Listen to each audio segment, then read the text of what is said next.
Hello everyone. Yeah, it is Reza Avanluna.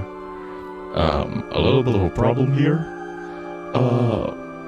My face cam is a little bit, well, it's low on battery, so, well, there we go. It can die anytime. So, well, here I am. Hello everyone. Goodbye.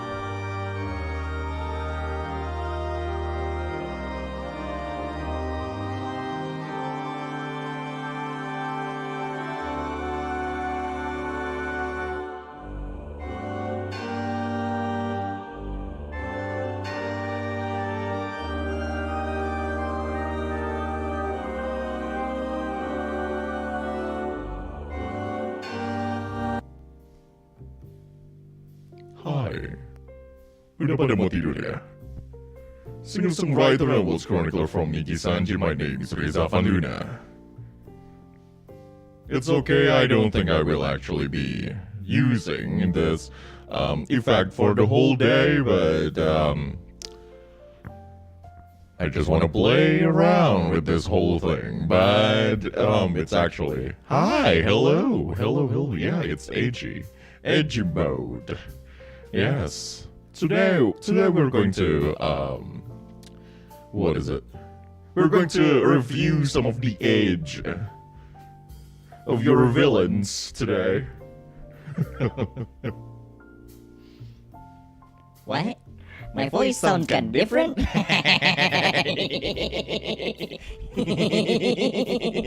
Boy?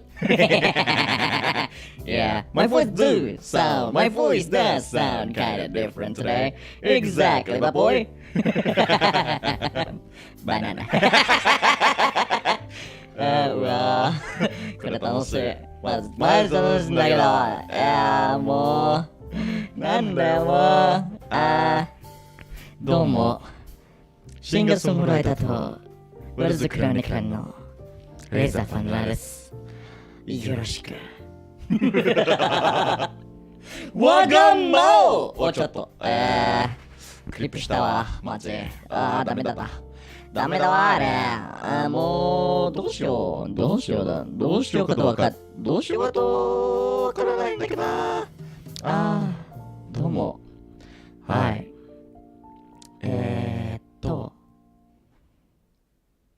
ようこそ我がベルベットルームへ。 Well, technically, Igor in Persona 5 is technically the villain. No, not exactly. It's Igor in not Final Fantasy, dum. In Persona 5, a villain. It's actually a good question though. Like, well, definitely a villain. Not exactly the main antagonist, right? I'm not sure. But Igor and Persona 5 is like... Spoiler alert, of course. Spoiler alert. I don't know. It's like it's an old game, man. What is a villain? We all pretend to be the hero.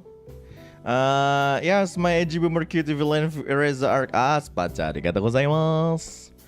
Anyway, today. Oh wait. Today we are reviewing all of your submissions. Where I ask you to that I ask you to fill. Okay, a little bit of a problem. Yes. Oh, by the way, this is different mic than I usually use. Just because I like the freedom. I can actually walk anywhere while I use this one. But here's the problem. There's not that many. There's not that many submission and forms, so there you go. So I don't know what to do. 困ったな。困りますね。I was like, Well, I wasn't exactly paying any attention, right? Because like I was having a dinner with my friend, and then I came back and I opened the form. I was like, what the fuck? There's just this many. What should I do today? Oh man.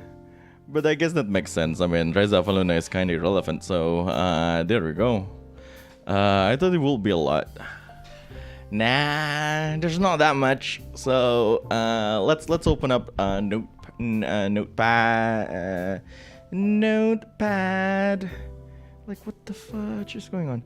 Anyway, notepad. Notepad.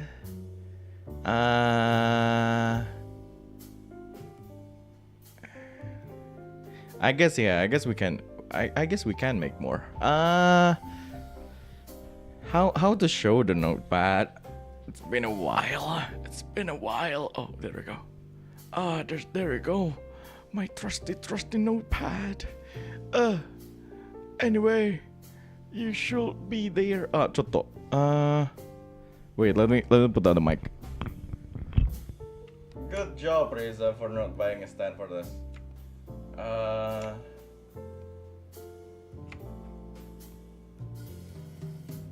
I guess that's it. Hi. If I type things here, that's what's going to happen. I'll just zoom in, and there we have it. Do you guys want to make this a little bit fancy? Maybe we should make this a little bit fancy. Where's the window capture for this? Window capture. We can actually go to window capture and go to filter, and we can actually put some color correction on this. That's actually not bad. Color correction. Now like lower a little bit of the opacity, I guess. I'll change this to what, blue or something? Blue. That's not fancy. Is it fancy? Is this fancy? I guess it's not.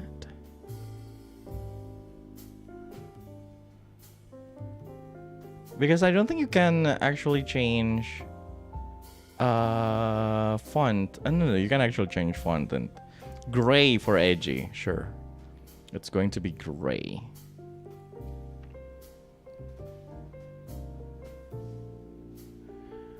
Well, I'll use my usual color scheme and call it a day. There we go. There we go. There you have it. There you have it. Okay, change the contrast a little bit.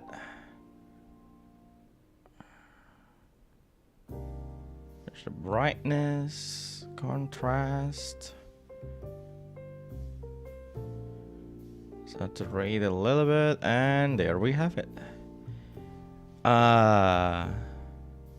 Let's hurt everyone's eye with this. There we go. That's nice. That's nice. Next up, we'll use this font, so everyone's eyes will actually be fucked up. なんかごめん。うわでかすぎやん。まあなんだよもう。うわちょっとちょおいていてててててててこれでいいかな。これでいいよ。これで終わりだ。私たちの人生が終わったかもしれませんぞ。Just turn around the saturation a little bit. これでいいかな。まあ大丈夫だろ。大丈夫でしょ。I'm going to. Why do you want to be slapped in the face with the alphabets? That's like, not gonna lie, it's kind of weird. I'm not shaming anyone, but that's kind of weird. Mo, なんだよもう. Okay, let's go. Oh my god, this will hurt our eyes so bad. Oh my god.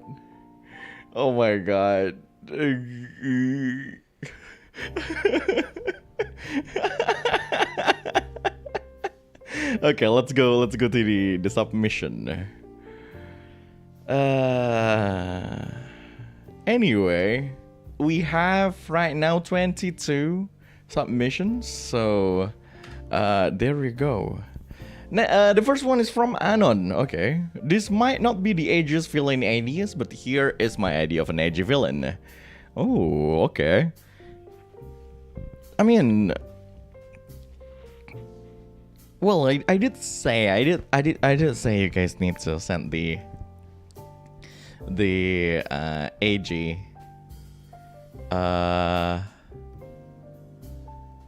concepts of villains, but it's okay even if it's not.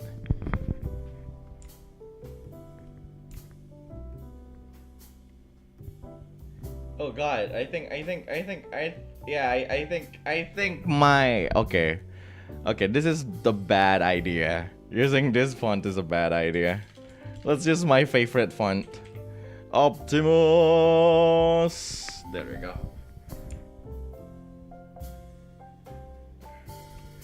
Ah, これでいい。これで良いだろう。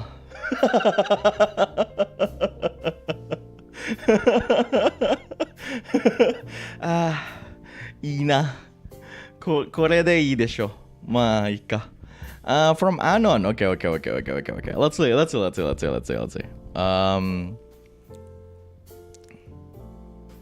I think we need a different music, huh? We need a different music.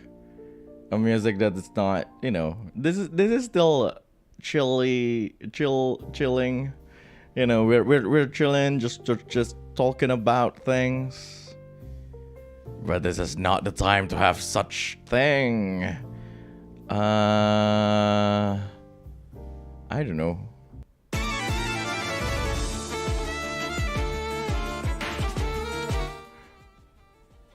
I'm sorry for everyone who got startled by that, because I too got startled by that.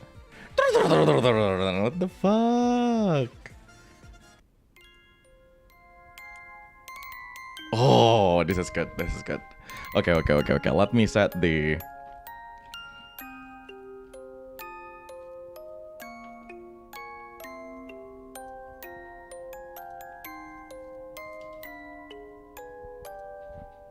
This villain is an arsonist that has an obsession about fire since their childhood. During their childhood, they always tried burning a stray leaf just to see the result. This intrigued them, and they began burning more things. At first, they only burned some plants. After some time, they began burning some bugs, and then a bigger animal. The experiments became an obsession, and those obsessions led to murder, with their first victim being their parents, and then their house. They became so obsessed with burning anything that they began bringing anything that can cause a fire. Like seriously? Like seriously, writer? Like Anon, let me ask you a question. Yeah, you did say at the first, like before I read this, before this submission, you did say something along the lines of, oh, this is not exactly edgy.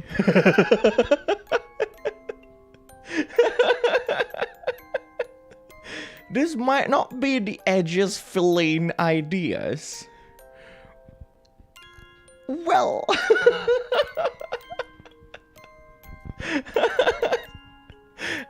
I mean, if you call burning your own parents not edgy enough, then is this person the villain or are you the villain?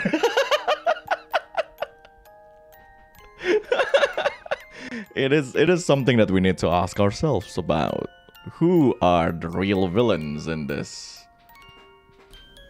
Like, are we the real villains? Are our creations the real villains? That is something that we need to ask ourselves. We need to know ourselves. I guess. I don't know, man. Something's kind of messed up. I was going to judge your villain, but like I can't help but judge you, Anon. I mean, it's only an arsonist. Exactly, it's only an arsonist, you know? There's something worse than, like, arsonist, yeah. Like, serial arsonist? Oh my god. But I guess this is a little bit of textbook of, like, just, you know, like, an evil person.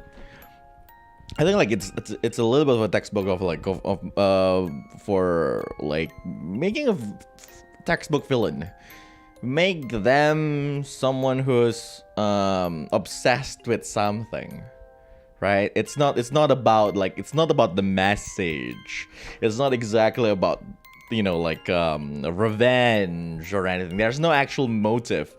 I am just really obsessed with fire. I want to burn things. What's wrong with that? We all live for the things that we want to do, right? You like to sing, then you sing. You like to murder people, then go ahead. I guess that's just a little bit of a twisted mind. Like this enemy, this villain is just someone with a twisted mind. Not even someone who's doing what he thinks the right thing is. No, he just wants to see the world burn. Ah, well. I guess there we go. We got a villain. You know what? For how textbook it is, I will rate this villain the weekly monster. You know, like someone who's not, like, you know, someone who's evil enough to be like that episode enemy, or like that 2 episodes enemy. He's not exactly the big bad evil guy, or the mastermind, or Thanos with a grand plan. No, he is someone that Meitante Conan will actually try to stop in that episode, and that episode only.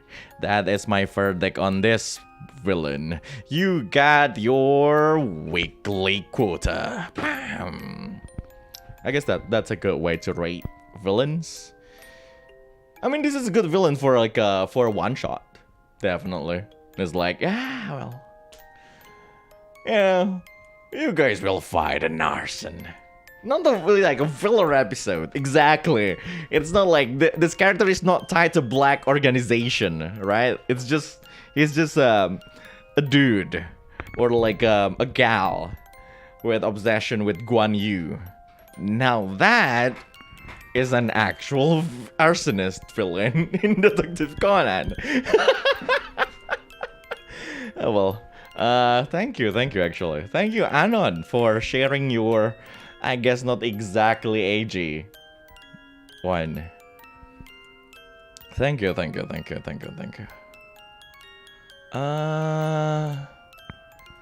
Ooh, okay. This someone is not talking about like an original villain, but it's a Pokemon villain. I guess that's good. I mean, talking about something like this is not that bad of a thing. It's not exactly copyright, so I'll let it slide.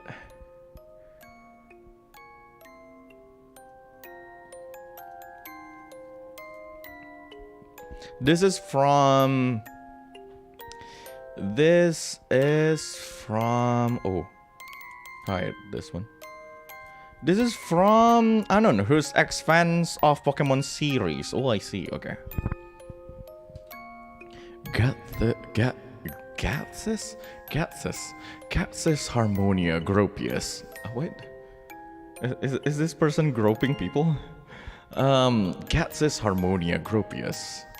Maybe one of the edgiest ever villain in Pokemon main series. He is one of the 7 sages and the true mastermind behind Team Plasma. He reveals that his and Team Plasma's motive for stealing Pokemon was a lie all along, and wanted to ensure that he was the only person in Unova with Pokemon, so he could dominate the region.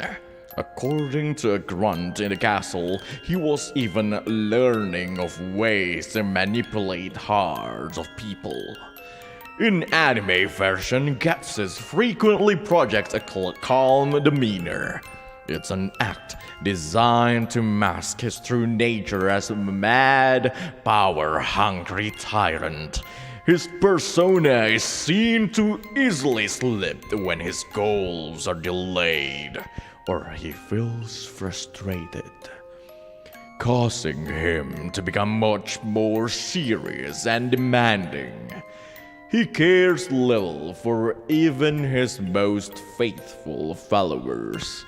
When he faces opposition, he easily flies into an enraged state that causes him to take reckless action, even screaming angrily at Reshiram after losing control over it, despite having no way to subdue it. Another fact from original game: when he is defeated, the final battle in Black 2 and Black White, he suffers a mental breakdown and violently rejects the compassion. The compassion and his foster sound shows him. The Shadow Triad, his loyal servants, take him away from the giant chasm and later inform the player that Gatsis has lost his heart and is no longer mentally capable of any further criminal deeds. Sharing the semblance to Giovanni in his goals of world domination, focus on Pokemon theft, uncaring and selfish parenthood, and the degradation of his sanity after being twice defeated by a child. However, Giovanni is shown to have mentally recovered in Black 2 and White 2, whereas it is left unclear if Gatsis will ever recover. Probably never until now. LMAO. LMAO. I guess this is not exactly it. It's like, okay, is this the main villain? I don't think it's the main villain of Pokemon. I'm not sure. It's one of the villain in the Pokemon main series, definitely. I don't play Pokemon, so I don't know whether or not this person is the main villain. But there we go, true mastermind behind Team Plasma, I guess. He was the mastermind. Oh, there we go. Someone say it. I guess this is what you can get, you know, the edgiest you can be in a child game. In a children game. Do you know that Pokemon is actually for children?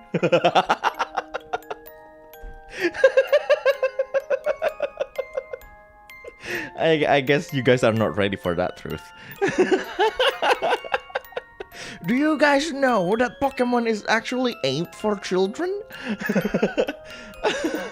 Impossible. Exactly. It is actually aimed for children. Well, there we go. We have Gatsis Harmonia, Gropius.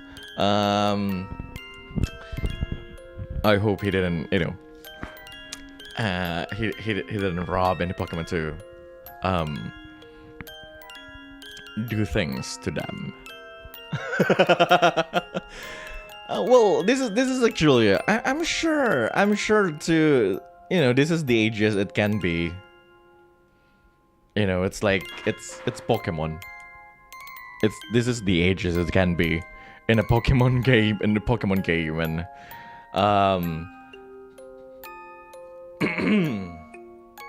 it's rated PEGI 3.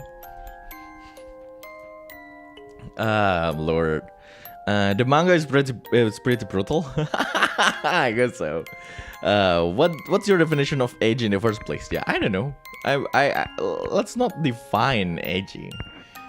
I mean, like, you know, with tragedy and stuff, I guess. This guy is like the mastermind of the evil organization, and I will dominate the world with Pokemon. You can technically just, you know, change the Pokemon to, like, I don't know, Beyblade, or like change the Pokemon to Yu-Gi-Oh cards, right? Or like change the Pokemon to, like, I don't know, Crush Gear, and you will have like your standard children anime villain. It's like, I will conquer the world with this yo-yo. Yeah, sure, dude, sure.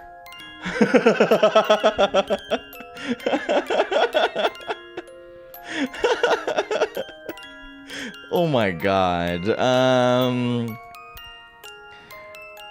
So I'd say this is the age. It's like I will. My verdict to this, well, to get this Harmonia Groupius to be, I don't know, the ageist a child enemy can be.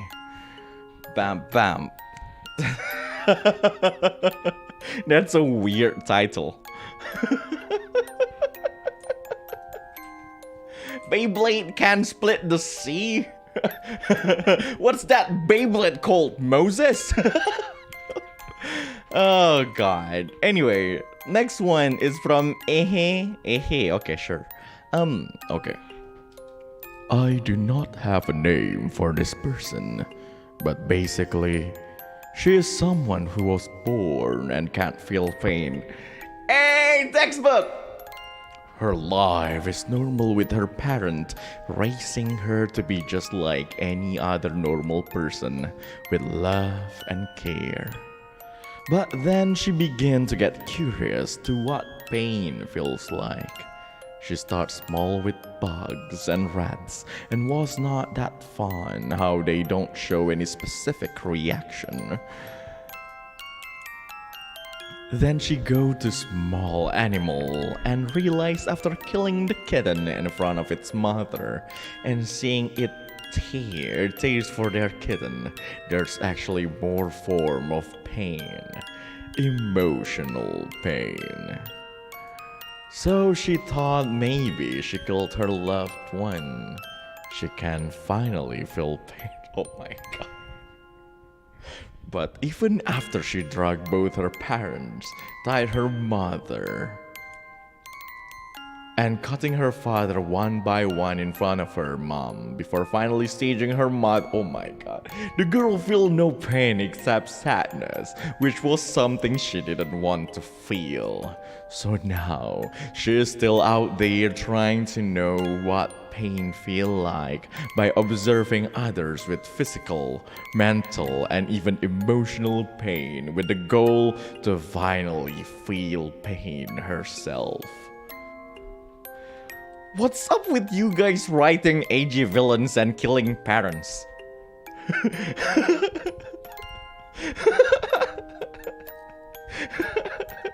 Can we stop writing psychopath who kills their parents? That's like the first thing every villain do. Like, that's the first thing every villain does. Like, you know what I will do? Kill my parents. Like, what the fuck, man? Be creative, villains. This one, I'm not sure. I don't think it's okay. Okay, so this is a little bit, you know, the rating for this, like, the rating for this villain is not exactly, you know, like, she's definitely not really the main, what is it? The main, like the villain of the week. I don't think she's the villain of the week, like, level. She's not that low, but she's not exactly a mastermind. She's probably like the, what is it, like the underling, right? Like, not exactly a lieutenant, but like if you have like a main villain and like they have a lieutenant and one of the lieutenant have like some underlings, she will be one of them, like that level. And like, I don't know.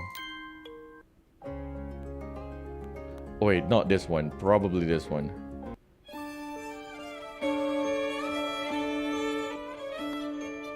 And like the conversation will actually go. The conversation will actually go like. This will be the lieutenant, so like her boss or something. I don't know. Let's say her name is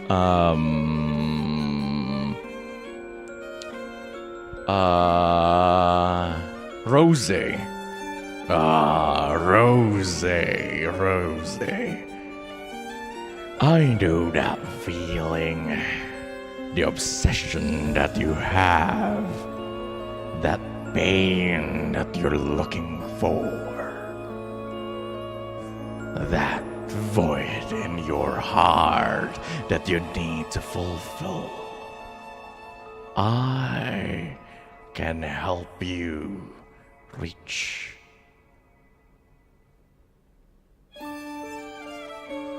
that goal. I can help you feel that pain that you crave. Follow me, Rosie, and I will show you the way. Right? It's like, it's something like that. It's like, and Rosie will like, you know, she can't feel pain. She doesn't exactly feel any emotion. She will just be like, yes, master. Without any expression on her face. Oh.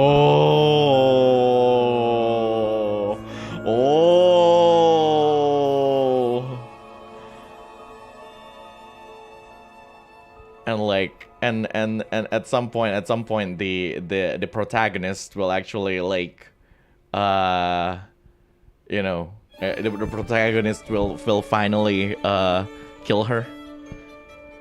And she will like so this is what pain feels like. I want more. And it's like, what? It's like, and the protagonist will like kill her, and like, and she will die eventually. You know, something like that. That's definitely. You know what? I will say that this villain is, well, a goon level villain. There you go. Isn't it like Baldur's entire thing? Yeah. That's just Baldur. That's literally just Baldur. You know, but Baldur doesn't even kill. Baldur didn't kill his mom, so you know, Baldur is better, I guess. Baldur is better. It's actually a good quote. Baldur is better. Well, he tried to, exactly.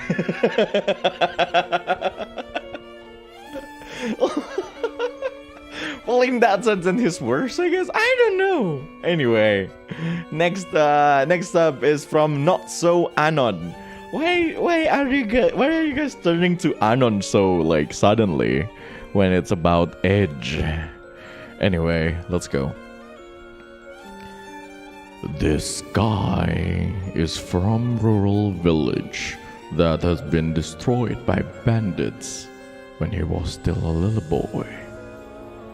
He was later adopted by an aristocrat family that is very influential in the country. He later grew to become a very smart and respected general.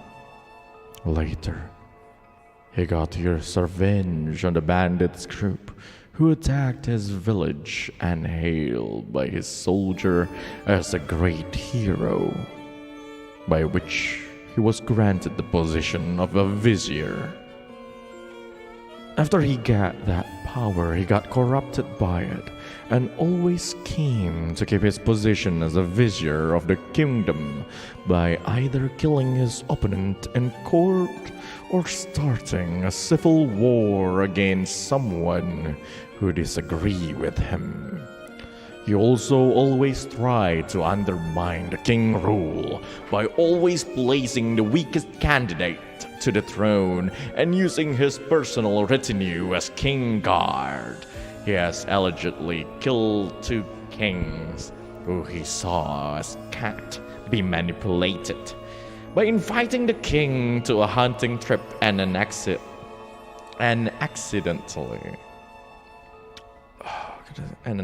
occur where the king is mortally wounded.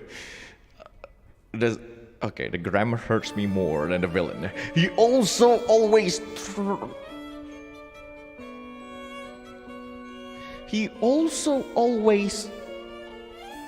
tried to stack the king core with his.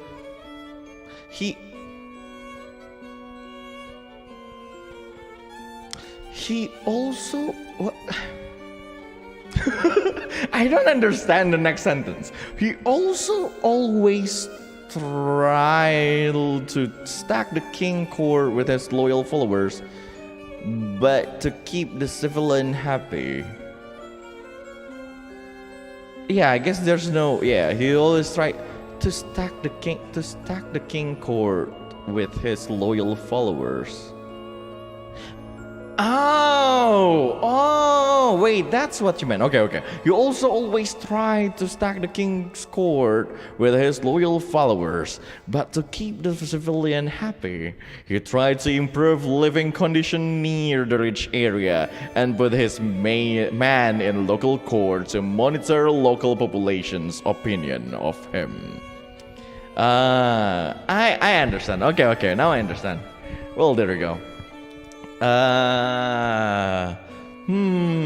So this is like yeah. I guess like filling the court with his like followers, his goons. Ooh, I guess this is the mastermind level. This is like this is definitely what is it like This is definitely that. Ooh, us. Welcome to Avanluna. You're a Avanfold now. It's his key. Okay. This is definitely that villain who is basically who will act like he's the loyal retainer of the king, and like the current king will be like the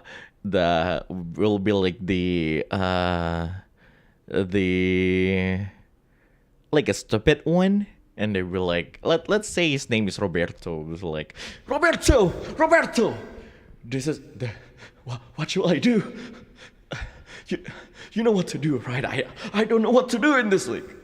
Well, Your Highness, you can always leave this matter to me. Right, Roberto? Because you will always be on my side, right?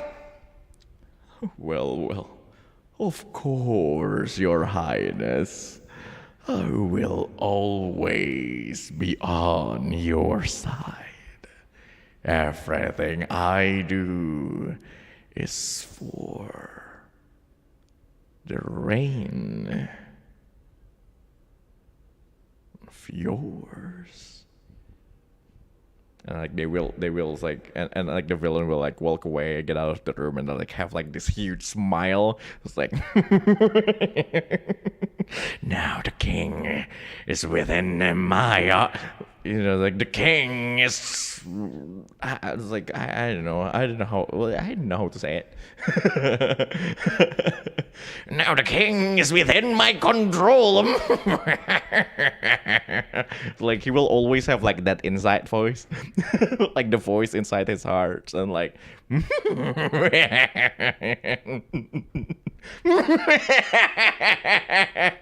kind of thing. No, そういうこと. The king is my bitch.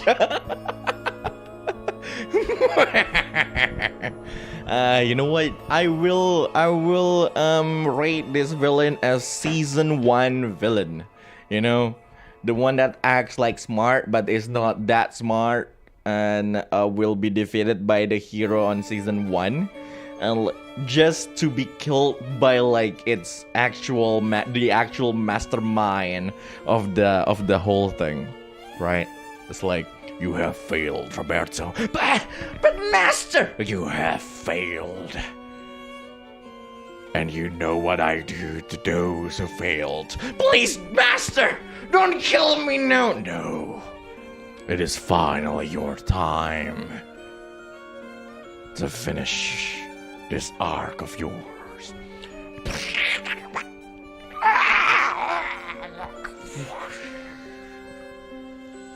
And there we go. Goodbye, Roberto.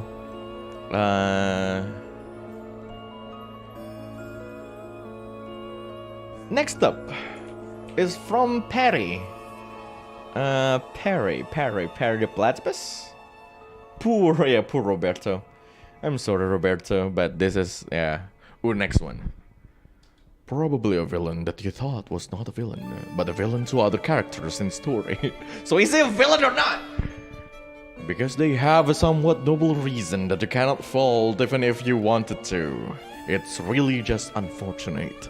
Like, their world got destroyed, wiped clean, and replaced by another world, so to regain his own world back, they had to destroy that another world. The worst thing was, while doing so, they got to know the resident of that other world, probably made 1 or 2 friends. It seemed like they are the protagonists, but to those residents of that world, they are the villain at the end. I don't know if that was Edgy. You guys, you just wrote the Asians! The Asians! You just like, did you play Final Fantasy 14 or what?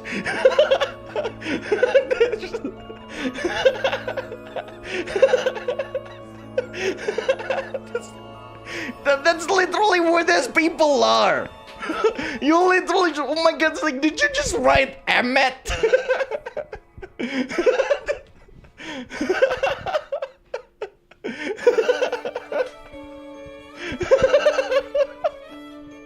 A villain that you thought was not a villain, but a villain to other characters in the story. Oh lord, it's like, wait, I was like, what? Oh my god, it's like, oh my god, okay, so this is basically the Final Fantasy 14 villain, huh? It's like, oh sure, why not? It's really just unfortunate, like their world got destroyed, wiped clean and replaced by another world. So to regain his world, his own world back, they had to destroy that another world. I guess, you know, it's also like that.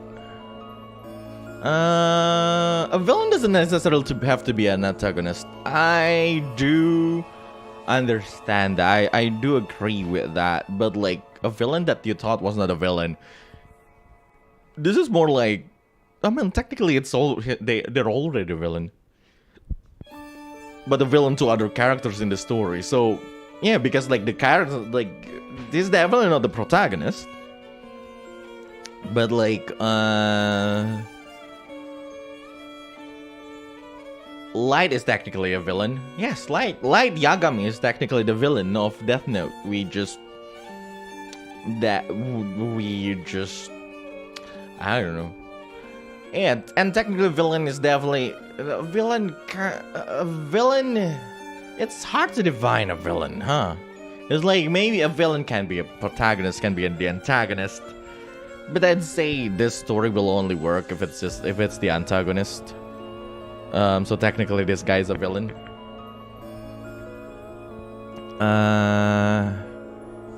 Or, you know, it's the protagonist and they were like, so I am the villain all along. Well, Light Yagami, you are. You know what? This is actually interesting though. I mean, like seeing like how and how well written something like this can be. I guess it's just that what is it, like that emotional clash in the air. Like it's basically what makes like a good villain a good villain. Or more like what makes a good character, I guess. I mean, like seriously. Like, I don't know, like if we're talking about Thanos, for example, Thanos wanted the Soul Stone, but what everyone didn't exactly understand within like that arc of Thanos and Infinity War is that he truly loves his child.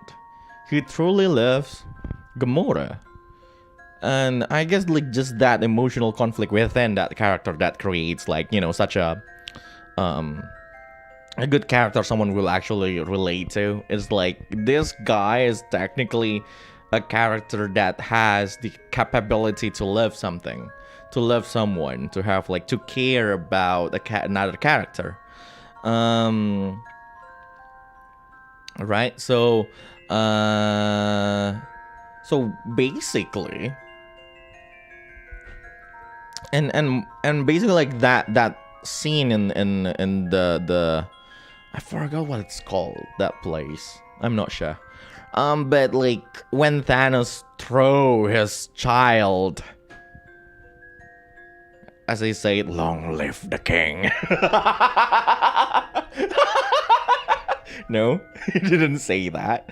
But like when he yeeted his child to get the Soul Stone, you can feel like that weight that like he didn't want to do that. He cares about his child, and that is why it worked. But like his mission in itself is that big. Like it is that important that he needs to do this, that he felt the need to do that. And yeah, it's like, you know, my mission, my calling is that big of a thing. So I need to sacrifice you. And I think that's where basically that emotional conflict in his eyes, in his heart, that also resonates with the characters. And I can see something like that happening in this kind of story too, in this kind of like villain too. It's like, dude, I want to destroy the world, but I love this underling of mine. What to do? But like ultimately I need to just, it's like, but ultimately my world is far more important than the bond that I made here. And you know what, this is a good base for a main villain. You know what, I will give you the this rating is unpolished homunculus.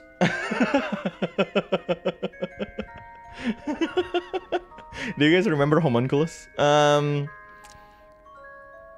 The homunculus, the one is from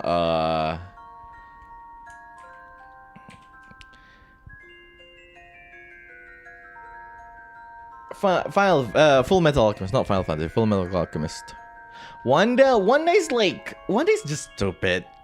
Like seriously, sometimes Wanda is like, yeah, I need to kill the other Wanda to it's like, if you have the ability to warp reality, make your own child. Make your own children.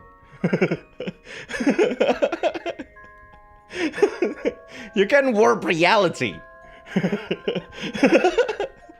You literally have the dark hold. Make your own children and be done with it. Lord. Well, we'll see. Anyway. Next one is from Sparrow.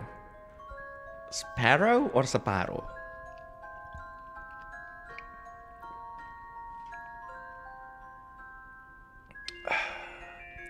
As the newest successor of Pandora's box, Pam can choose to contain the evils of the world, at least lessen the concentration like her predecessors had, but she chose not to because she decided the optimal solution is to do absolutely nothing.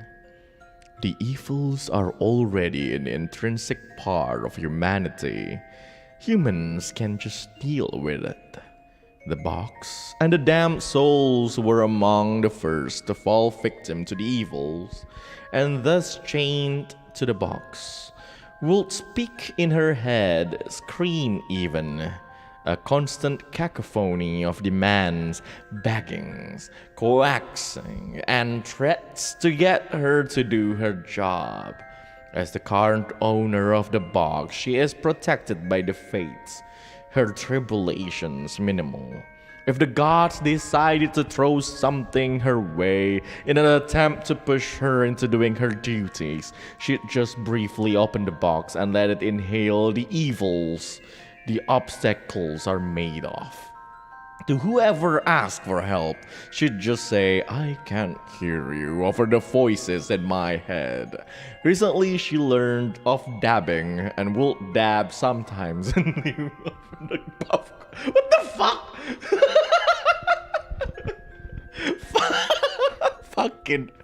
Fucking bullshit. Truly evil. Dabbing. Dabbing is evil, I guess. Oh my god. Is this successor of Pandora's Box? Oh my god.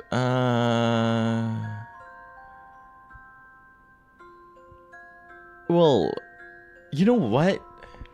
I don't think this is a villain material. This is an anti-hero material. You know what? Someone who will be introduced as a villain, right? For example, just a villain, you know, like she will be introduced as like a Spider-Man villain or something like that, and like later on become an anti-hero. But then again, she's just too evil. You know, she's too evil. She dabs. She dabs, and that's just evil, man.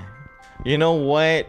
The verdict for this one is like the evilest of evil. Pam the Dabber. I dab thee. Pam the Dabber.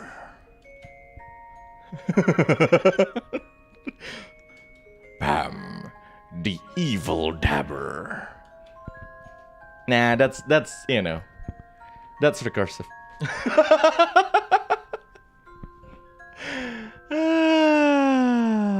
Dude. I'm the woman who dabs. I'm the one who dabs. What? Okay. Next one is from Velius.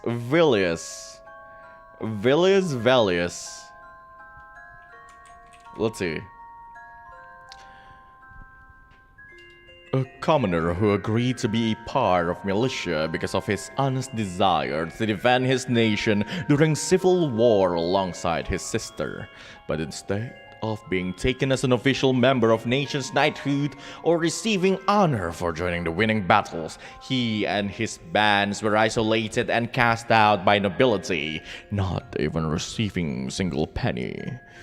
After the war, the militia he led was disbanded and peace returned slowly, leaving these penniless militia members without a job other than being mercenaries or thieves. The leader knew the nobles' corruption and their plan taking over the power of the throne, so he gathered back his proficient militia members to oppose nobles he once served, so they could free commoners like him from the hands of nobles' tyranny.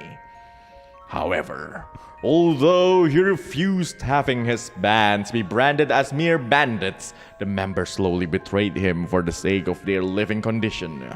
Food to eat and bed to sleep, and fell into Noble's dirty scheme. His sister was killed in the battle and his troops were annihilated, and he himself, as their leader, even though he didn't partake in part of their plan, became black sheep for the terror to the throne, just like what Noble had envisioned. Years in hiding, with bounty on his head, and alone he went back to his sister's grave to mourn. His plan failed. His rebellious plan failed. His righteousness was a mere dream, and he had no power to struggle anymore. But he bet his life to at least avenge his sister's death. And so, he accepted the demon's hand to pursue revenge. Ooh. Dude, I mean, if you have imagine like this, like an isekai anime-ish, and like the nakama no chikara protagonist met this one, and like this guy, let's say his name is Percy, and like, Percy, I know there's still some good within you. Let me help you, Percy.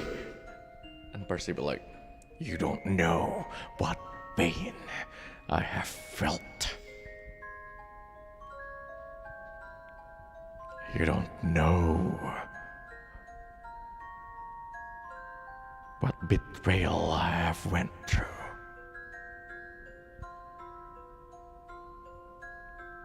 But still, you don't have to do this. You don't have to go with the demons, with what the demons said.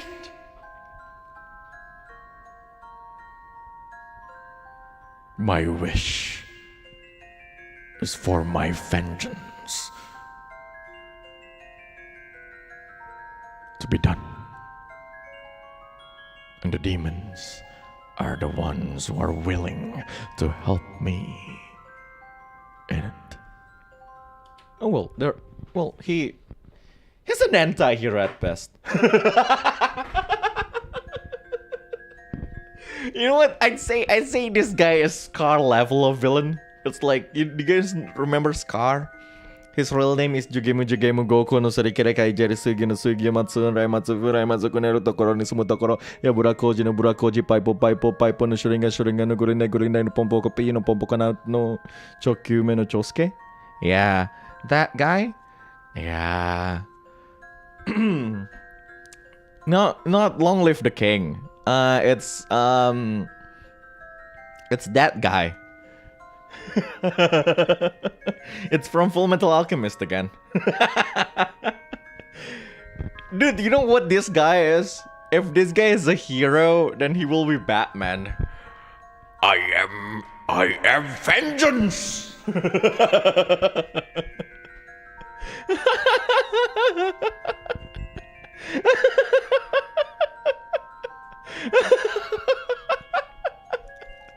I am vengeance. I am denied. Disclaimer, Batman doesn't sound like that. I am vengeance. I am denied. Batman sounds so stupid. Why are you so stupid, Batman?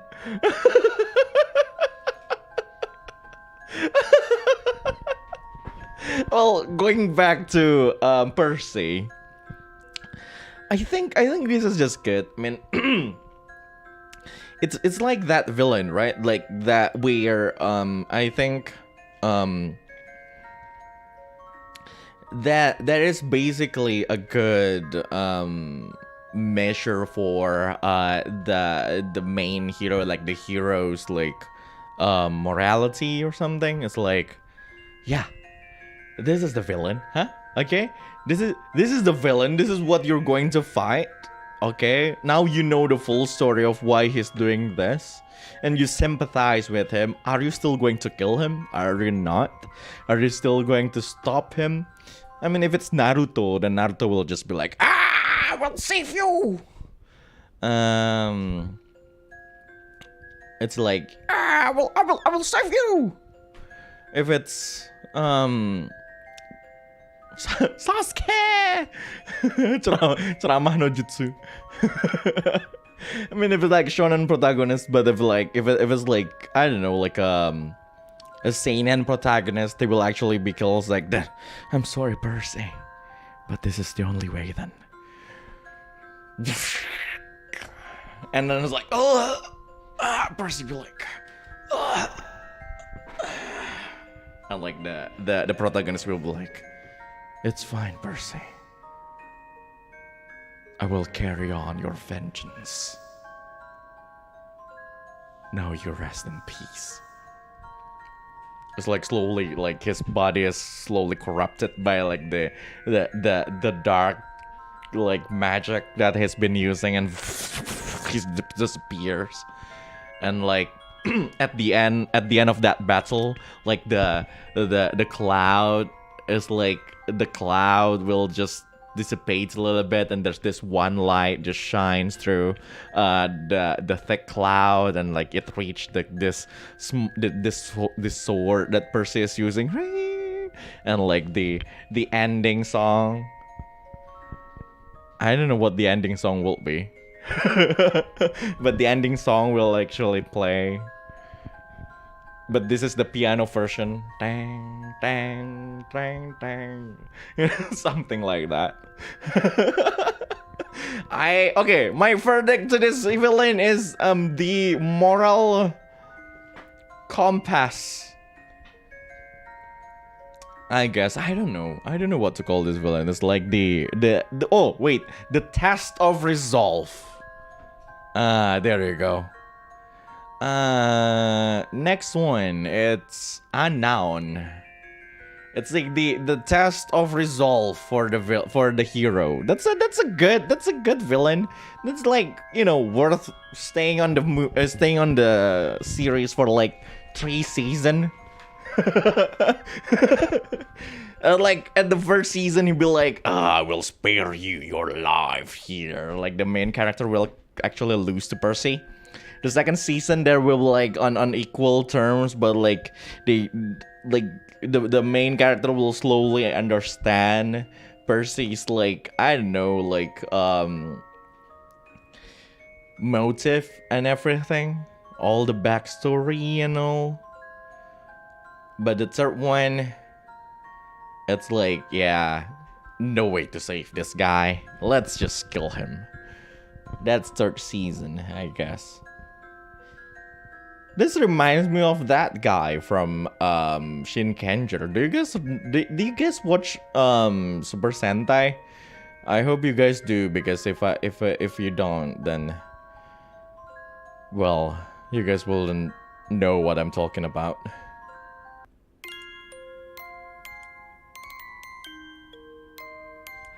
So basically, there's that one guy in Shinkenger, the one that have like rat mask. Yeah. That villain is an anti-hero.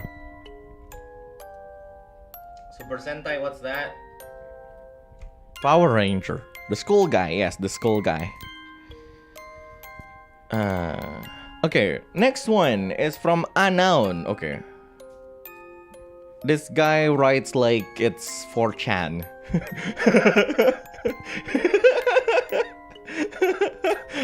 Why are you suddenly making green text? 20 years old college student. Be me. 20 years old college student. Likes children and so.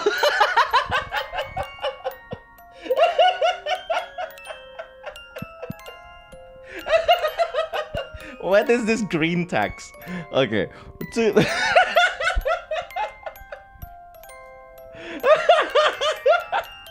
20 years old college students, like children and a social butterfly. Didn't realize they are ADHD. Part of student organization, involves a lot in social events and charity. Have work and family problems to the point they are depressed. And one day got scolded by a lecturer for being lazy for not reading the material, go home sad, then got scolded again from parents for coming home late and assuming they are going out to campus just to play and messing around. Stressed and depressed, stopped coming to campus and work as part-time tutor, becomes closer with the same depressed and stressed student, form islands together, becomes the Joker, like literally clown groups. Their mission is just making a whole pranks and messing with the people they loathe for. Quotes, spoiler warning, this will shock you. Ha ha ha. That shock you, right? He's shocked at the end. Ah ha ha. If my parents really think my whole hard work just a joke, then I make the funniest prank in the town. I don't care about your deadlines. I care for the punchline. Get it? Why being nice like an obedient dog while you can't take revenge? Because pain and sadness is part of the comedy. And comedy is part of slice of life. Am I wrong? I hate my lectures from elementary to college. All of them are trash. The only reason I want to be teacher is to change that. But seeing how people around me making fun of me and humiliate me just like a clown, then I became the clown they really want. I already have the verdict for this. This is a Tumblr villain.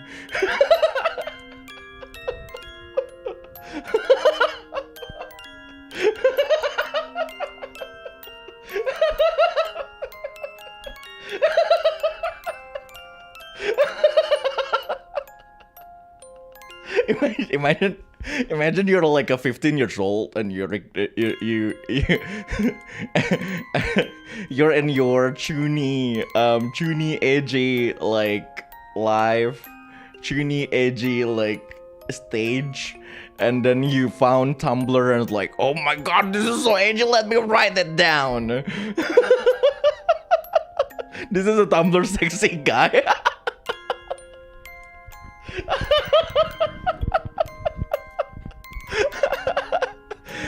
Oh god. You know what? I'm a little bit concerned. You know, like when people write down like, you know, excellent villains, right? When people write down excellent villains, like, you know, it's clear that it's like, okay, they have like creative minds and everything. They want to make like, you know, like real goal with the villains and all. But when you see something like this, you just kind of feel that is this a self-insert? Are you okay? Are you all right? Is everything wrong? If something is wrong, please talk to your friends and people who want to listen to you. Is this a self-insert? I just can't feel that it's not. Isn't this just a description of Joker? No. This is more like a 20 years old college student, like a college student who just started and got stressed and like really wanted to be a Joker. This is technically not a Joker. This is like someone who, like, if we have like a Batman, like Batman comic book, this will be like the villain of that comic book, where like someone is posing as a Joker. Not exactly the Joker. It's like, dude, I see this Joker. I want to be like that guy.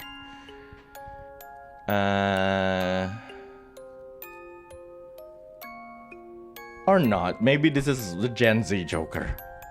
Is this a Gen Z Joker? I don't feel like this is a Gen Z Joker. This is like Joker for 15 years old.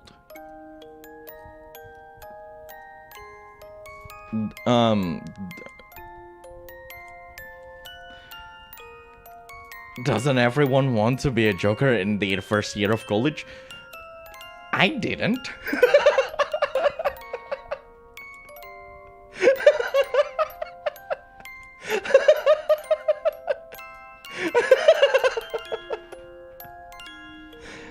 Dude, Joker is like, you know, like imagine being a Joker is more like, dude, being a Joker is so much work. It's like, if I feel cornered or pressured by something and all. So I can see like I want to be a Joker, and I see what Joker actually does, and I was like, dude, that's so much effort to put on something.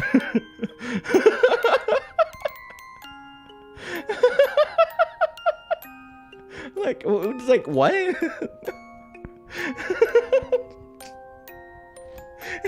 It's like, sure. That's like the amount of effort you need to put on planning, the amount of thinking you need to put on. Dude. The thing is, I don't want to get beaten up by a fit billionaire dressed as a bat. You know, here's the thing. In one way or another, I will say it again. In one way or another, not physically, we are already financially beaten up by fit billionaires who sometimes probably dressed up as bats.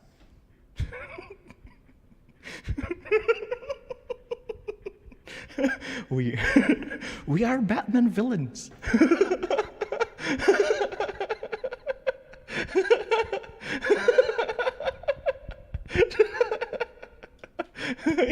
You know, like that thing. That meme. What is it? What it's called again? Kapitalis rakus.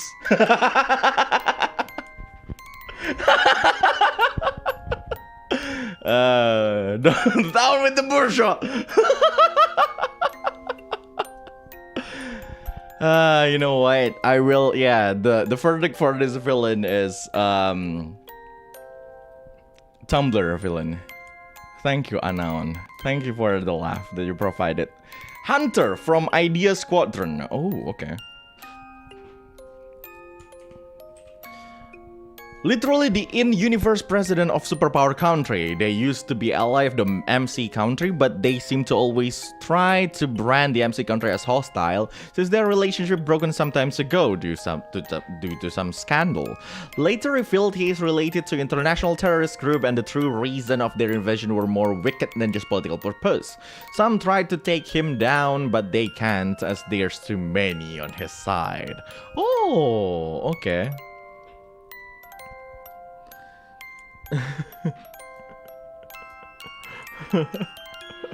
Diyan kamu budak korporat.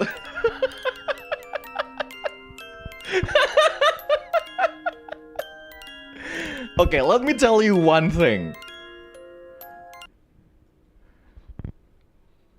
Sooner or later, we will all be corporate slaves. No matter who you are, at one point in the future, you will be a corporate slave.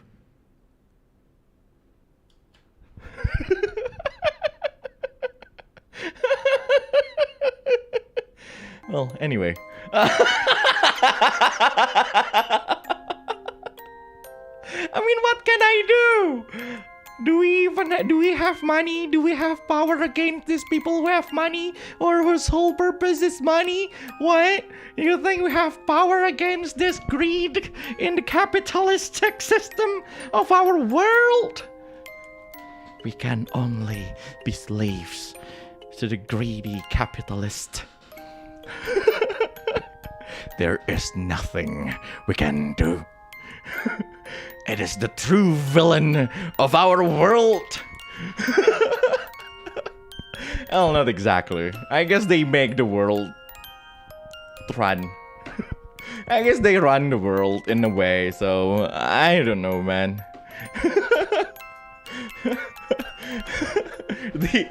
The alternative to capitalism is something worse. Is something worse. So I guess in a way we're all just fucked.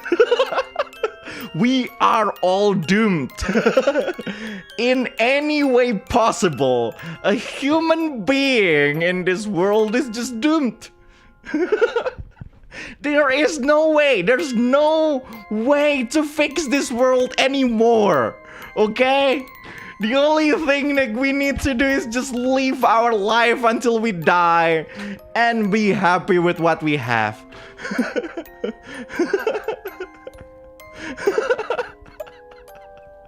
There's no saving us, okay? Okay, Pantone will just keep putting up that subscription system. There's no stopping them. There is no stopping NFT or cryptocurrency. No matter what you use, no matter what you do, no matter how many drinks you spill because of paper cups, no matter how many coffee you ruined using paper straw, it will not save the environment because some other people will use plastic in a more villainous way than just a straw. Don't you guys see that? There is no way to save this world. Yeah, that's me if I'm a villain. Oh my god, thank you Mr. Amar for being a Avanluna. You're a Avanluna. Anyway.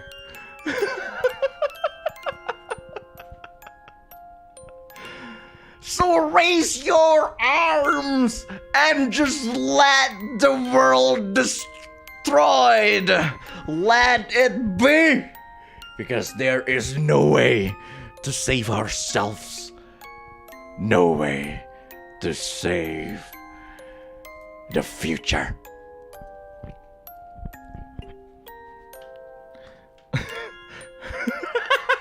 That's Reza Avanluna if he's a villain, I guess. It's like maybe that's what I will do as a villain. If I'm a villain in a way or another, I will be like that guy who promote like anarchy. It's like fuck the system.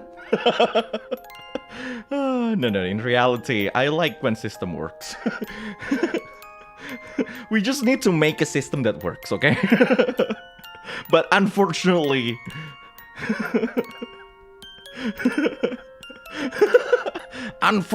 it doesn't. Ah, man. Dulu pas kuliah suka demo, enggak lah, kupu-kupu lah. Demo, ngapain? Capek. Tak berguna. Jadi kupu-kupu aja.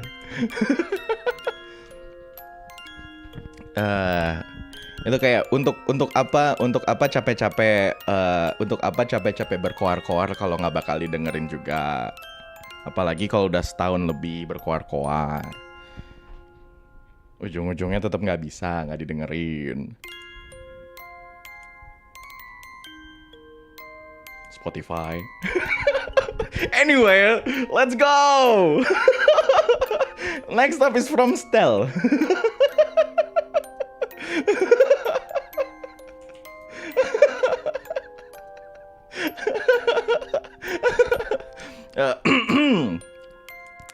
The doors to the throne room. Oh wait. This is like the doors to the throne room slam close behind our hero as he is dragged in by the guards. Seated on the throne at the far end of the room is a lady dressed in a lavish dress of midnight blue silk. Her hair is dark like the night, arranged in rich curls that fall down her shoulder, contrasting against pale skin. Attendants flit around her, presenting plates of bite-sized cakes and other delicacies for her perusal. A snow leopard sits on its haunches by her feet, purring as she ran her hand through its fur. The hero catches a brief glimpse of red eyes that glitter like rubies before his head is roughly pushed down to the ground by the guards. Rumors say that those eyes have the power to observe everything within her domain. Do anything against her, the fearful people whisper, and you will feel her wrath. Forced to prostrate himself, the hero hears the click of high heels on marble coming gradually closer.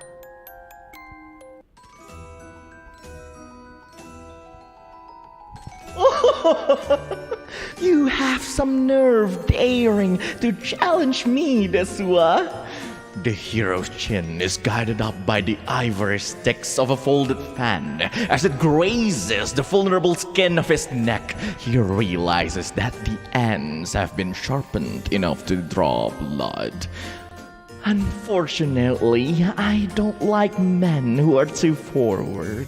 She smiled with all teeth, shark-like. So now, you will die.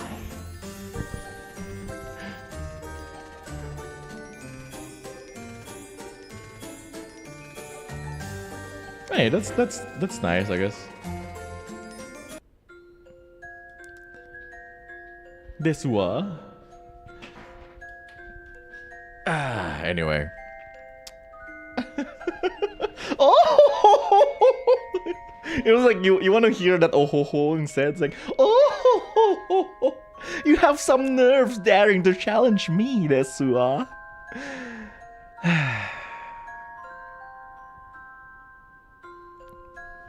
I guess that's good. Oh man, this is a good one.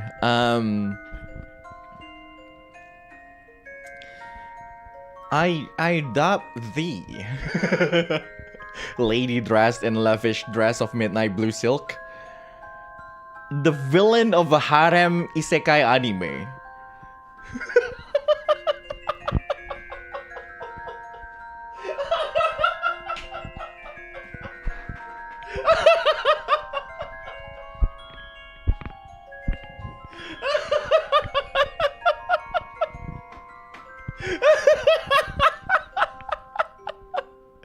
You know, like that, I don't know, like probably third arc, right?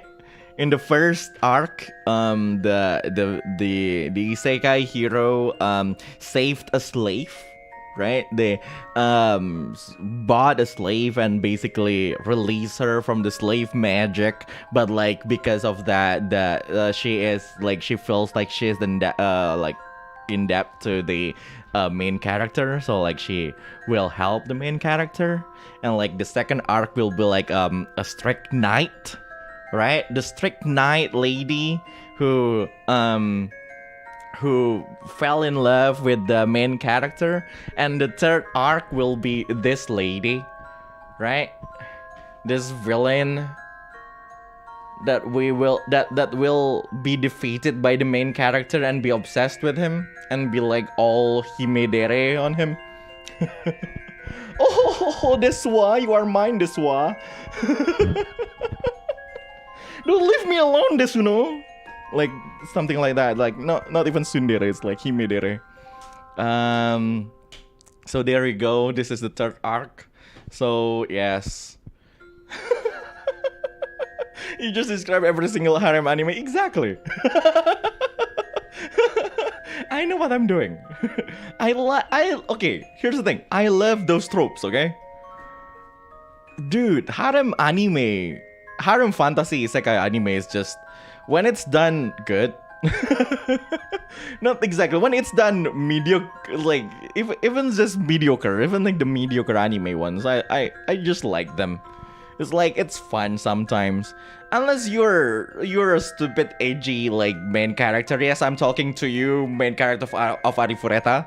No. You don't. If you want to be edgy, like right, like actually don't be in a harem anime.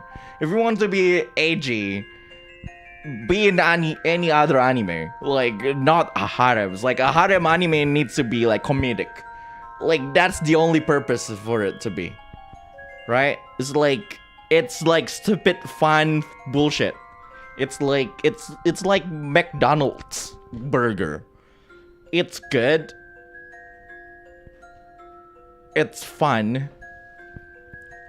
And that's it.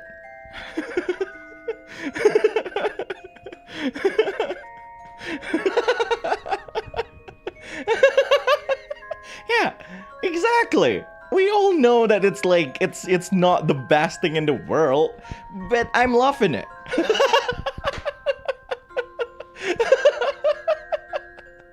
We all understand that it is not exactly the masterpiece of a thing, but again, I'm loving it.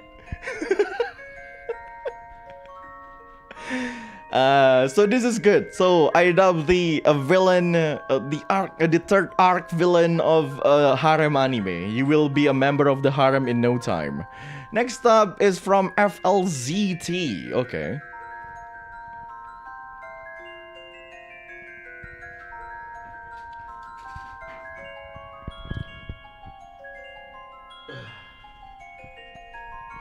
This is my friend's BBEG, cause I never DM and most of these are homebrewed. Okay, sure. Librum the Polite. He was a nice royal wizard that got caught in some scheme by an opposing faction with an Oxidor empire. While he went out, his wife and son was tortured to death in front of him. And the news twisted it into him killing his wife and son, trying to use it to make him look unfit as the royal wizard. We actually hear what they did to his son and wife when we met the BBEG during mid-session, and let's just say the DM did a good job making some of us throw up. He knows a lot of torture method, great voice acting, and got some SFX to help describe it. Anyway, he was then sent to prison and got tortured for years. He managed to escape, but his mind is broken. He turned into this polite yet sadistic man after that. And after a few dozen of years in the shadow doing shady shit, turned himself into a lich and tried to turn the empire, another kingdom, into the undead kingdom. Not sure if this is an additional edge or not, but when the BBG found out about us, he decided to search for any potential loved ones we had that died during the undead implosion. And he made them into high-level boss. He was distracted for them trying to turn them into high-level boss, and we managed to destroy some important base. But man, that final encounter was heartbreaking and painful. There was 5 PC and only to survive till the end of that fight. Dude, your DM is the Edgy villain.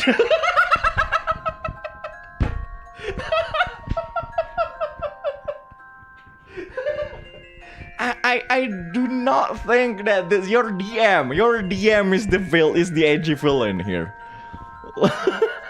Not gonna lie, your DM is the Edgy villain thing, and I like his style.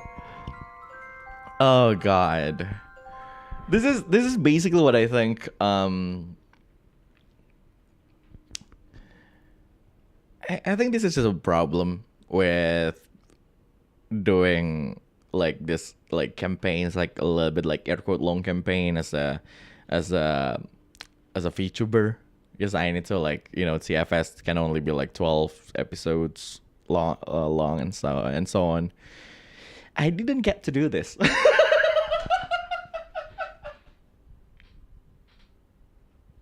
Man, I miss long campaigns.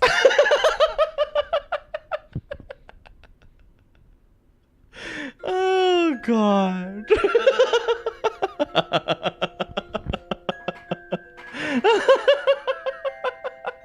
Don't you feel it? Don't you feel it? Let me tell you one thing. It is always satisfying to just put your players through torture. And that torture is not something physical. It is not something gory with SFX or anything. The only torture you can bring your players to is torture to their NPCs. You gather them up. You bring their father, their mother, their children into this, and slowly you carve that into their backstory, one slice at a time, and you see them break down a little. What are you doing, DM? They say I'm doing what exactly I wanted to do. I put your brother into the same disease as the village that you need to save, so you are forced to pick one. Are you going to save your brother, or are you going to save the village?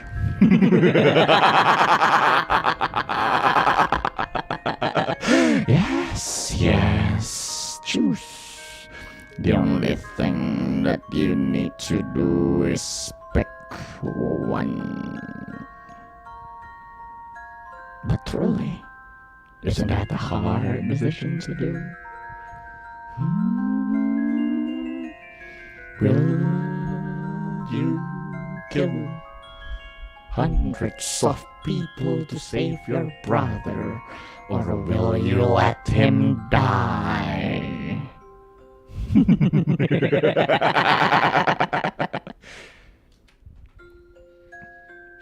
It's quite unfortunate that I didn't get to do that. Oh, God. Well, there we go.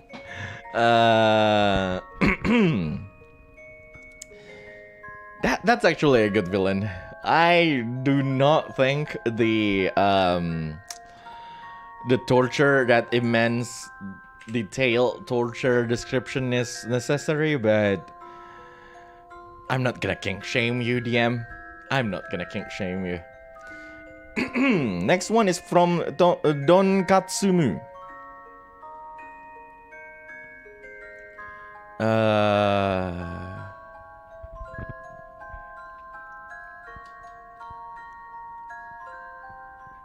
A villain who, instead of taking away your happiness, they strip you from feeling sad. The happier the society is, the more powerful their control will be. In this world, you aren't allowed to grieve. Sorrow, sadness, and pain are not acknowledged, so you have to be happy even though you clearly are not. At first, people are content with this reality because they don't have to cry and feel the pain. But later on, people will realize that to live without being able to feel sad will make you slowly lose your ability to have true emotion. You'll feel everything is good, even though you know things are wrong. Your cat dies, you feel nothing. Your PC broke, that doesn't mean anything. And even things that are against your moral don't make you have the urge to fight against it anymore. Isn't this just We Happy Few? Do you guys know that game?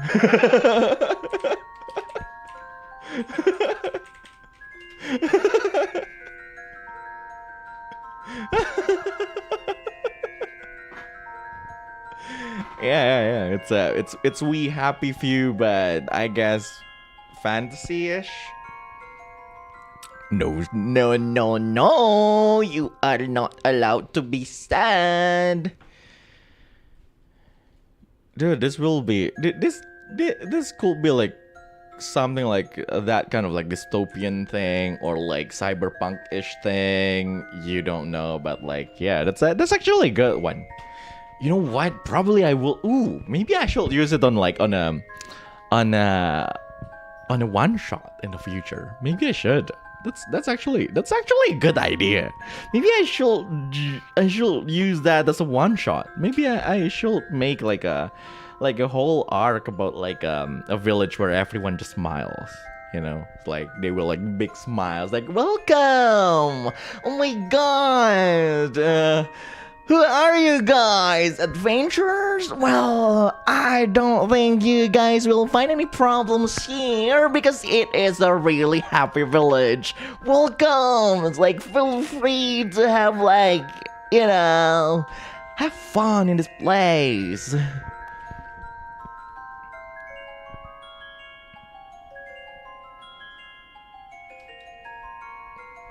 That's actually a good idea.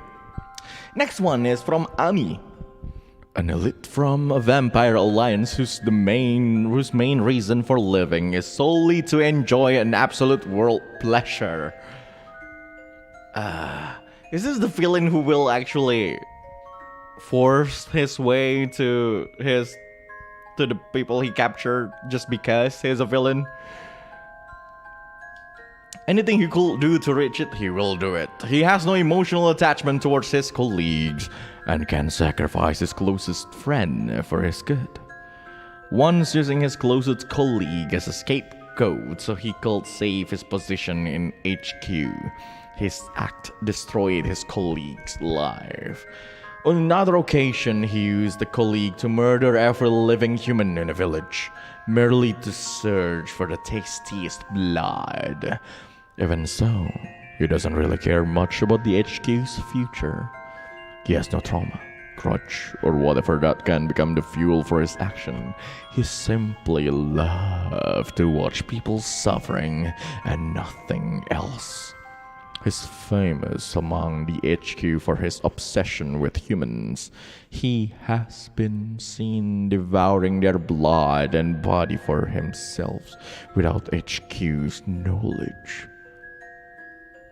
No one is brave enough to blow the whistle because of how wicked he can be. He is the definition of corrupt. Ooh, like chaotic evil, exactly. Chaotic evil. This guy is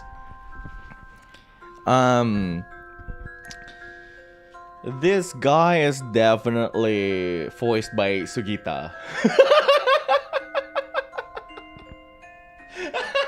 Or Koyasu.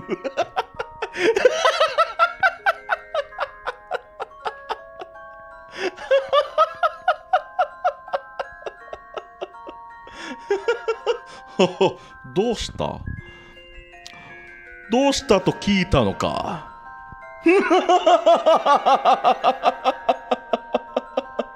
これが楽しいだから。それだけで十分じゃねえか。みたいなもの。It's like definitely Sugita. You just like have you ever seen Sugita doing like a what is it, unhinged villain?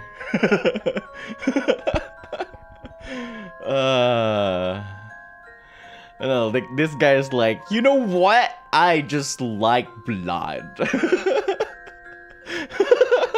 Thank you so much. It's like, oh, I only do this for myself, for my enjoyment. Or like, you know, like if it's an or someone who's like really, it's either someone who's unhinged or just really, really calm. It's like, welcome.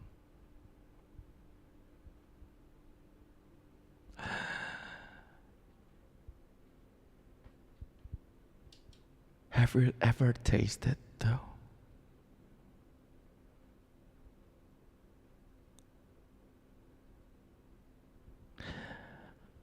The taste of blood that slowly dripped along the neck of freshly murdered human.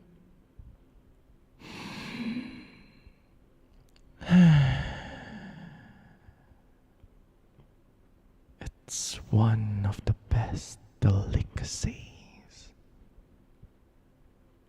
in this mortal world that we're living in.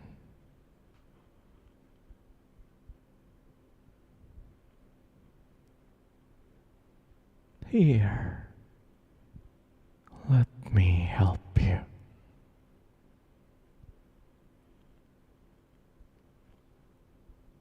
Have a taste of that heavenly flavor.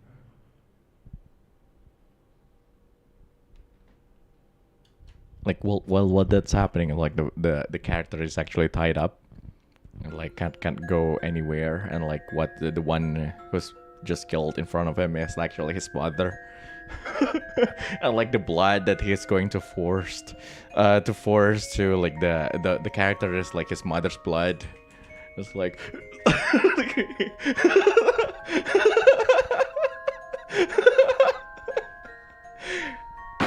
oh god, I really want to do this kind of like villain, but unfortunate.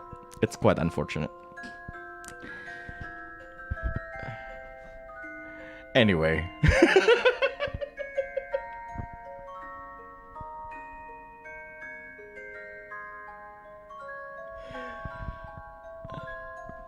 I guess my players are not they're not there yet. they're not ready yet for that. The problem is they're not ready yet for the battle encounter for that, because oh god, I really want to be like extra sadistic on like battle encounters, but my players just don't understand battle.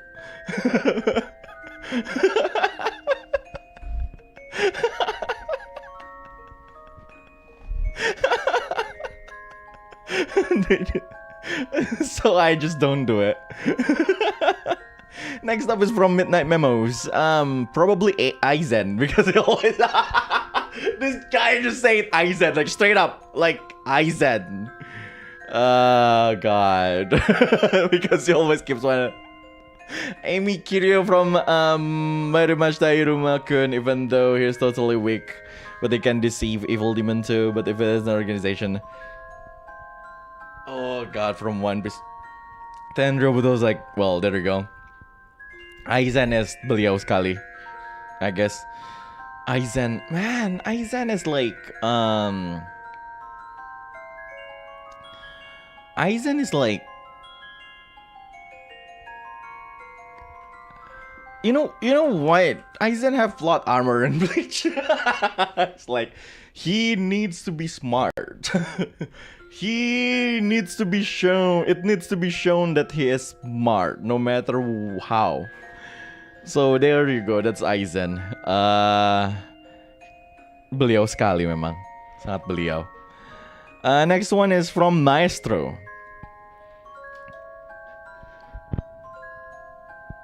To preface, this BBEG is for a Vampire the Masquerade game that I ran. Ooh. To put it mildly, the main villain of the game isn't set in stone until the 15th to 16th session of the game. At that point, the players have already been through several big personalities for their antagonist. But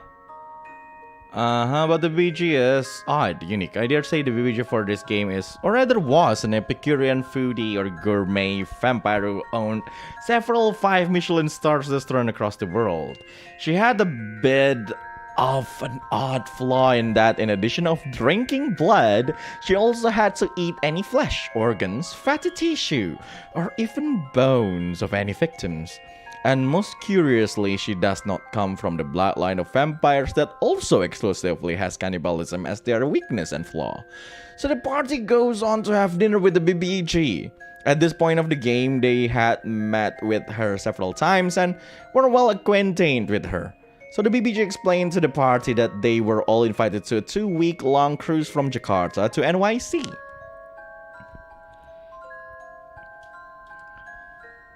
Well, it was on this cruise that the BBG uncovered her plans to the party and all the guests of the cruise liner.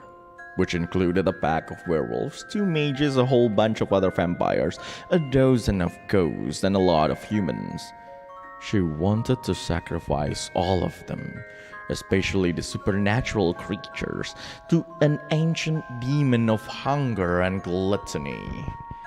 Something called an earthbound. Well, as it turns out, telling your plans on the ballroom full of supernatural creatures armed to the teeth to fight leads to an absolutely massive fight. The BBEG surprisingly died quickly, having her head chomped off by a familiar summoned by one of the 2 mages. But she didn't end there, for in fact the BBEG had rigged the entire cruise liner to go down into the watery depths. Just at an exact moment, at an exact place where the veil between the world of living and the underworld is perfectly thin and stretched out. That way, the demon that she has in her pockets will be able to not only feast on the mortals, but also on the spirits of the dead as well. With the BBEG dead and the ship basically splitting in 2 and quickly sinking, the party will flee on lifeboats alongside other survivors. They all thought that was the last they saw of the crazy gourmet vampire woman. 2 sessions afterwards, the party were investigating something in Los Angeles for their patron. A string of disappearances all over LA had led them to one of the homes of the supposedly dead BBEG. As it turns out, the woman had lived and survived. But not only that, she planned on dying out in the cruise liner so that they can be eaten as well by the demon she bound. When she was eaten, the BBEG literally ate her way out of the metaphysical body of the demon. Piece by piece, she ate everything she can see as she was being digested inside of the demon body. And come 2 months later, she returned. And not only that, she returned in the form of a demon, no longer merely a vampire. So basically, the vampire is a chef that eats humans and vampires and other stuff. And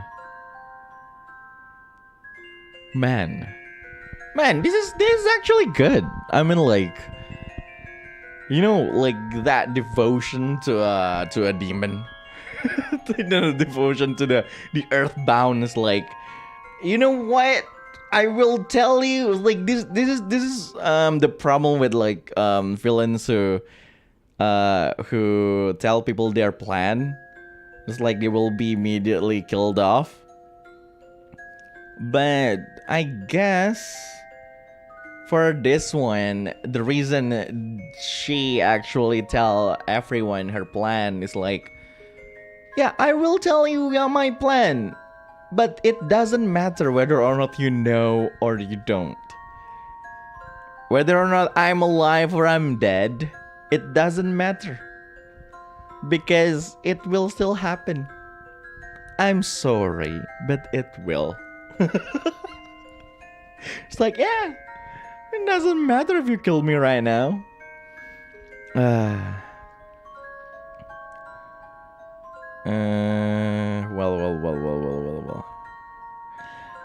You know what? I will make this the last one because it's too long. But it's the last one is from Lithium.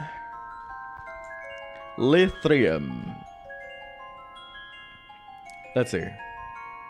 I stand by my opinion that making capital G-O God your villain is the edgiest you can get, but I'll try. Also, epic trailer narration voice, please.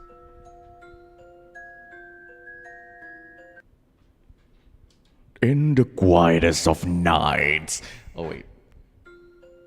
I will change this one to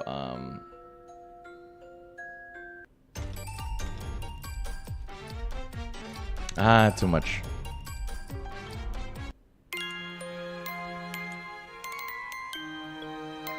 Wait, where's that one with the choir?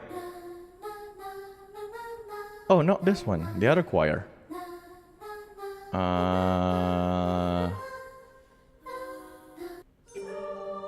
Oh, there we go. In the quietest of nights, where the shadows fade to the infinite nothingness, there lies a darkness darker than even the darkest dark of deepest depths of darkness. A darkness so dark, even the darkness itself seemed not that dark anymore, seeming more of a mild gray than black at this point. Now, that darkness takes the form of a man, hell-bent to revenge against the world and the society that has forsaken him. To his enemies, he is death. To the public, he is the boogeyman. To his friends, he is nothing because he doesn't have friends. That line's so stupid. But to you, he is the stark black reaper. Dun dun dun dun dun dun dun. Let's see, where shall I start? Appearance. Oh, wait. Narration voice. Let's see, where shall I start? Appearance. Like, this sounds like Borderlands. You know, like the narration of a Borderlands game. Borderlands game. Let's see, where shall I start? Appearance. So, he wears a black long coat. There's a pitch black broken halo crown thing about his head that drips black ichor. Belts that really don't do anything and he's just sort of there. Black bandages that wrap around his arms and are connected to diamond-shaped pendulums. One shines black and one shines red. Those black bandages also wrap around his neck and lower face like a mask. His hair is black and turns white when something Reaper transformation. Blood red eyes that glow scarlet when using his power. Only one glows when he's not in serious mode. TM. Two black wing that sprouts in serious mode. TM. Because who doesn't like Sephiroth? Black skull mask made of shadows in serious mode. Trademarked. Next up, the weapons and abilities. So his main weapons are the twin pendulums attached to the bandages of his arms. He can control them using void magic or something, so he can fight like a less interesting Kurapika from Hunter x Hunter. Yes, it is pronounced Hunter x Hunter. Also new chapters after 4 years finally, Puggies. The pendulums can also transform into dual katanas. One is red and has a hollow center. The other looks like a dark saber, but a katana, I don't know. It can also turn into pistols. Red and black desert eagles, because of course it's desert eagles. Why wouldn't it be? And when in serious mode, trademark, only ultimate move, trademark, they emerge into a void scythe with a shape-shifting edge and a skull at the hilt of a blade. For reference as to what that will look like, it's just Testament Scythe from GGST, but black and voidy with red accents. Oh, right. And of course, the weapons have names. For the katanas, let's see, Sanguine Delirium and the Empty Blade. The pendulums are called Feast and Famine. Sure, why not? Guns are bony and hickory, because why not rip off Devil May Cry? And the scythe is called Void's Ann or something. Powers.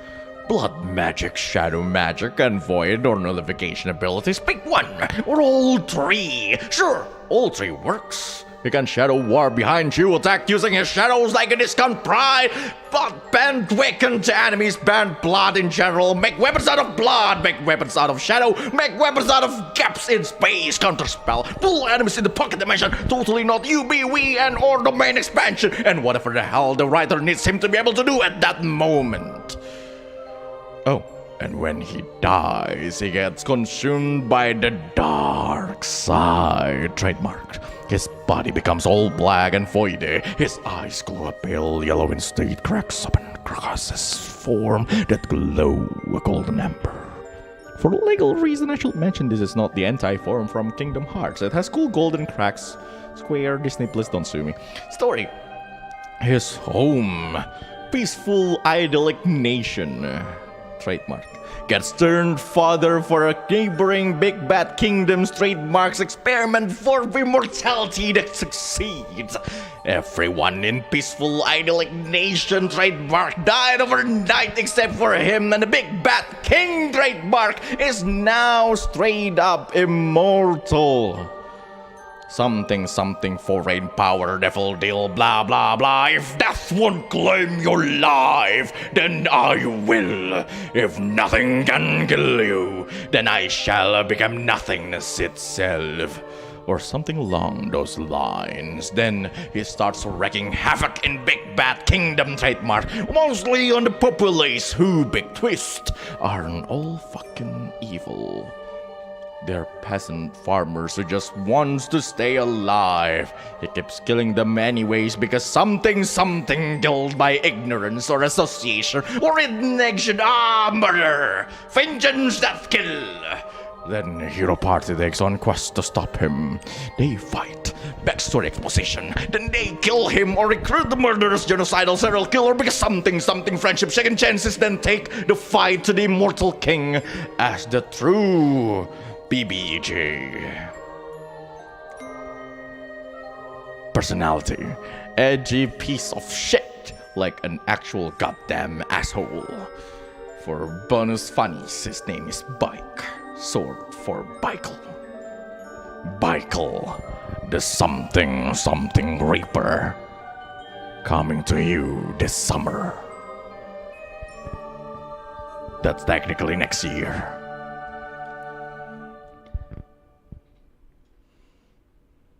I need a drink. What was that?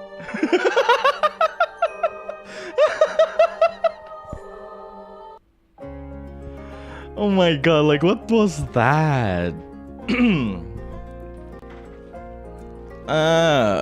That doesn't sound like a villain. That sounds like like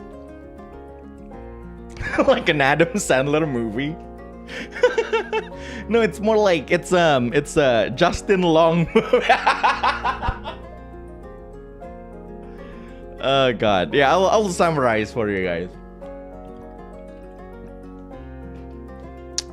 So, imagine Moon Knight, but black, and use two pendulums as weapons.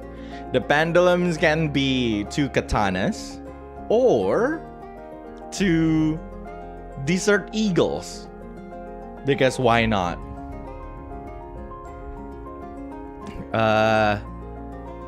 And that's it. His what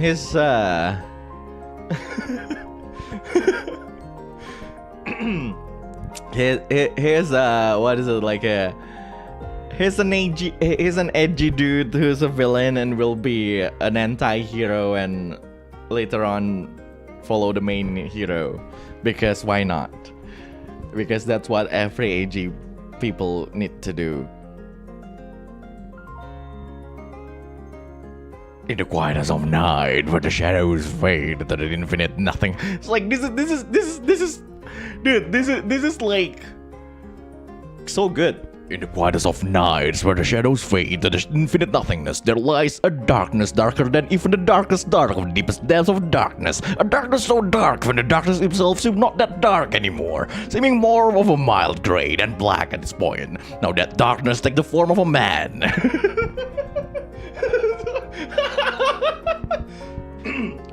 The shadow fade into the infinite nothingness. There lies a darkness darker than even the darkest dark of the deepest depths of darkness. A darkness so dark even the darkness itself seems not so dark anymore, seeming more. Yeah, it's like a modern. This guy is definitely a City of Mist villain. Like a City of Mist Sasuke. It's like, dude, I'm Sasuke.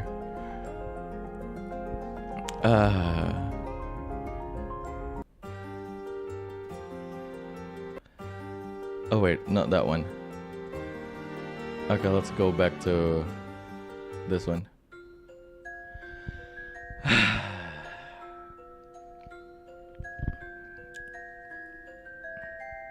To make him a bloodborne villain, change dark to blood and black to red. In the quietest of nights, where the shadows fade to the infinite nothingness, there lies a blood. Bloodier than even the bloodiest blood of the deepest depth of blood. A blood so bloody, even the blood itself seems not that bloody anymore. Seeming more of like it's like a light red than blood red at this point. Now that blood takes the form of a man. Blood.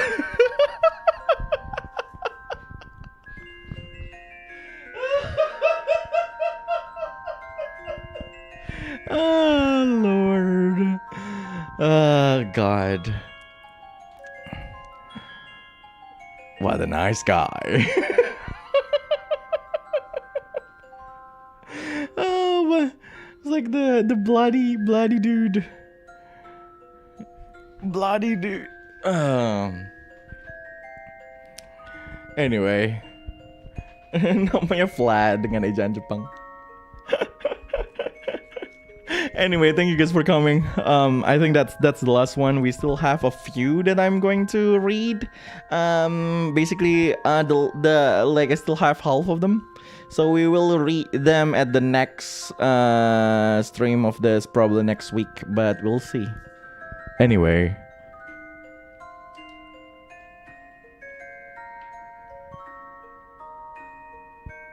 Thank you guys for coming. Don't forget that it's still Friday, so you still need to go to work. Oyasumi nasai. Otsukarecha.